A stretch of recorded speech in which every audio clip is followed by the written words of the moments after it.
नमस्कार, मैं हूं आपके साथ अनुष्का राय और आप देख रहे हैं आईना सच का। आइए अब बढ़ते हैं आज की खास खबरों की ओर। विगत 24 घंटों में संक्रमण के 16,740 नए मामले सामने आए हैं।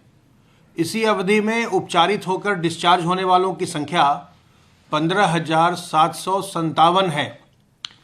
इस समय प्रदेश में एक्टिव इन्फेक्शन के केसेस की संख्या 96,642 है, जिनमें से 94,002 व्यक्ति होम आइसोलेशन में हैं और कुछ लोग अभी असाइनमेंट की प्रक्रिया में हैं।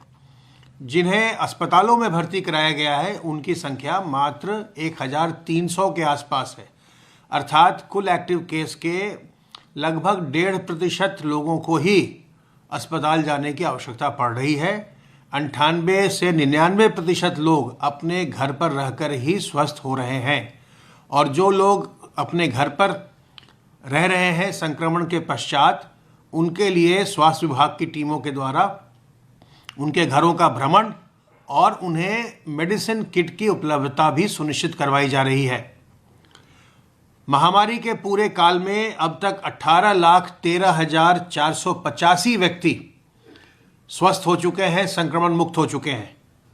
विगत 24 घंटों में कोविड संक्रमित व्यक्तियों में से 16 लोगों की मृत्यु दर्ज की गई है। इनके कारण अलग अलग हो सकते हैं, लेकिन चूंकि ये कोविड संक्रमित हैं इसलिए इनकी गणना कोविड संक्रमित मृत्यु के रूप में की जाती है। जो हमारी पॉजिटिविटी रेट है प्रदेश की, वो कल 6.99% रही है, जो पिछले दिनों जो हम 7 से ऊपर हम देख रहे थे पॉजिटिविटी रेट 7% से ऊपर, उससे यह कम है। अभी हम लगातार देख रहे हैं कि एक ठहराव सा आया है और जो केसेस की संख्या है, जैसे शुरू में हम दिसंबर के दूसरे पक्ष में या जनवरी के पहले पक्ष में हम देख रहे थे कि बहुत तेज़ी से संख्या में वृद्धि हो रही थी, वो अब पिछले 5-6 दिन से नहीं हो रही है और एक ठहराव आया है। ऐसे में बहुत आवश्यक है कि हम सावधान और सतर्क रह के संक्रमण की श्रृंखला को तोड़ने में, संक्रमण को पूरी तरह से नियंत्रित करने में अपना सहयोग दें। कल प्रदेश में 2,37,109 सैंपल्स की जांच की गई और अब तक कुल मिलाकर 9,76,98,882 सैंपल्स की जांच की जा चुकी है। कल RT-PCR की जांच के लिए प्रयोगशालाओं को 1,17,262 सैंपल्स भेजे गए हैं। वैक्सीनेशन का कार्य निरंतर तेज गति से चल रहा है और कल 22,28,668 डोजेज लगाई गई, जिनमें से 3,36,373 डोजेज 15 से 18 साल के बच्चों को लगाई गई। जब मैं 15 से 18 साल के बच्चों की बात करता हूं तो यहाँ यह दोहराना आवश्यक है कि जिन बच्चों की उम्र अभी 15 साल पूरी नहीं भी हुई है, लेकिन अगर उनका जन्म 31 दिसंबर 2007 या उसके पहले हुआ है तो वो अपना वैक्सीनेशन करवा सकते हैं, वो वैक्सीनेशन के लिए पात्र हैं। अगर आपका जन्म 31 दिसंबर 2007 या उसके पहले हुआ है तो आप अपनी वैक्सीनेशन की डोज जाकर के ले सकते हैं। 18 साल से अधिक आयु वर्ग के लोगों में अब तक हम 14,29,87,142 लोगों को वैक्सीन की पहली डोज लगा चुके हैं, जो कुल अनुमानित संख्या का लगभग 97% है और इनमें से 9,42,33,071 लोगों को हम वैक्सीन की दूसरी डोज भी दे चुके हैं, जो कुल अनुमानित संख्या का 63.92% है। 15 से 18 साल के बच्चों की अगर हम बात करें तो अब तक 74,59,772 बच्चे अपनी वैक्सीन की पहली डोज ले चुके हैं, जो उनकी कुल अनुमानित संख्या का 53.23% होता है। जहाँ तक प्रिकॉशन डोज की बात है, अब तक 7,11,288 व्यक्ति अपनी प्रिकॉशन डोज ले चुके हैं। प्रिकॉशन डोज जो हमारे हेल्थ केयर वर्कर्स हैं, फ्रंटलाइन वर्कर्स हैं और जो हमारे 60 साल से अधिक आयु के कोमॉर्बिड लोग हैं, जिन्हें पहले से कोई बीमारी है, वो अपने डॉक्टर की सलाह पर प्रिकॉशन डोज ले सकते हैं।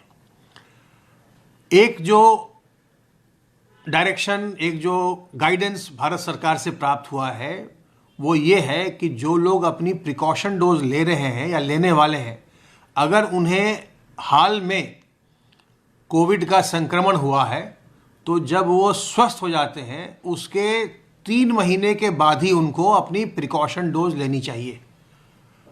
अगर आप अभी अभी कोविड से उठे हैं तो आपको तत्काल जा करके अपनी प्रिकॉशन डोज नहीं लेनी चाहिए, बल्कि 3 महीने का इंतज़ार करना चाहिए और उसके बाद ही आप अपनी प्रिकॉशन डोज लें। दूसरी महत्वपूर्ण बात यह है कि उत्तर प्रदेश एवं अन्य राज्यों में जहां चुनाव हो रहा है, वहां के जो पोलिंग में लगे कर्मचारी हैं, चुनाव के कार्य में लगे कर्मचारी हैं, उनको भी फ्रंट लाइन वर्कर माना गया है और वो भी प्रिकॉशन डोज के लिए पात्र है। इस संबंध में भारत सरकार से ये गाइडेंस आया है कि जो लोग पोलिंग की ड्यूटी करने जा रहे हैं, चुनाव में ड्यूटी करने जा रहे हैं, उनके अगर दूसरी डोज के बाद 3 महीने की अवधि बीत चुकी है तो वो भी 90 दिन के बाद वो भी अपनी प्रिकॉशन डोज ले सकते हैं।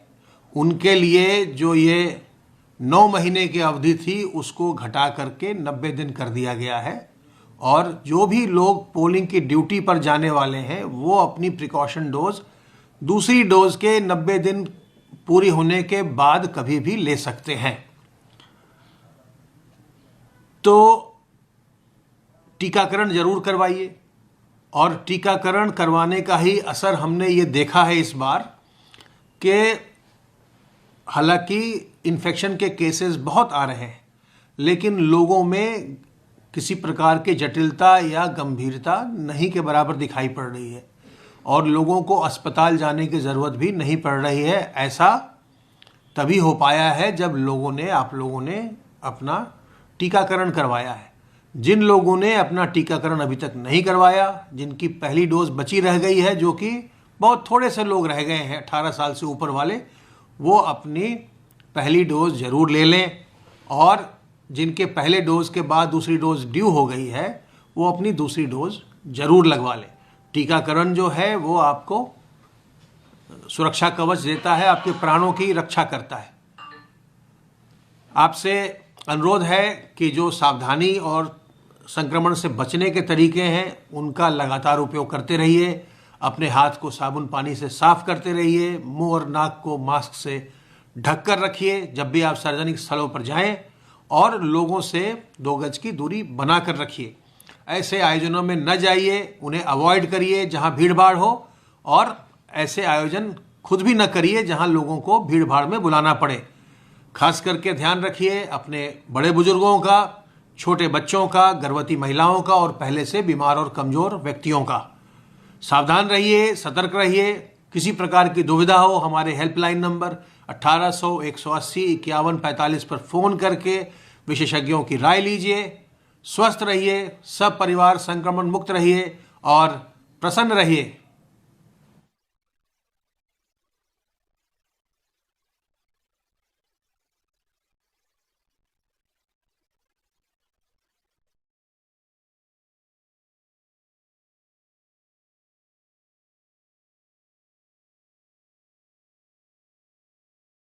तमाम महत्वपूर्ण खबरें देखने के लिए बने रहिए आईना सच का के साथ।